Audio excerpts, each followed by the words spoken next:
ঘুষ নিতে গিয়ে দুর্নীতি দমন শাখার জালে শিলচর জেলা শাসক কার্যালয়ের কর্মী সৌম্যকান্তি ভট্টাচার্য। একটি বিগ ব্রেকিং, ঘুষ নেওয়ার সময় দুর্নীতি দমন শাখার জালে পড়লেন শিলচর জেলা শাসক কার্যালয়ের কর্মী সৌম্যকান্তি ভট্টাচার্য। জেলা শাসক কার্যালয়ের সিনিয়র অ্যাসিস্ট্যান্ট হিসাবে কর্মরত রয়েছেন সৌম্যকান্তি। এদিন ঘুষ নেওয়ার সময় মুখ্যমন্ত্রী দুর্নীতি দমন শাখার কর্মীদের পাতা ফাঁদে পড়ে যান তিনি। সঙ্গে সঙ্গে তাকে আটক করা হয়। বর্তমানে বন্ধ দরজার ভেতরে তাকে জেরা চালিয়ে যাচ্ছেন মুখ্যমন্ত্রী দুর্নীতি দমন শাখার কর্মকর্তারা। আমজনতা বলছেন এক ঘটনা আরো একবার শিলচর জেলা শাসক কার্যালয়কে কলঙ্কিত করলো।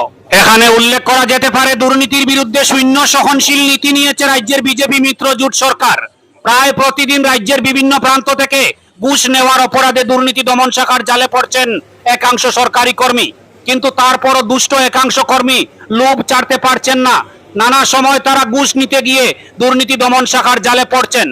আজ এ ধরনেরই একটি ঘটনা ঘটে গেল শিলচর জেলা শাসক কার্যালয়ে। ব্যুরো রিপোর্ট, আমার সোনার কালীগঞ্জ।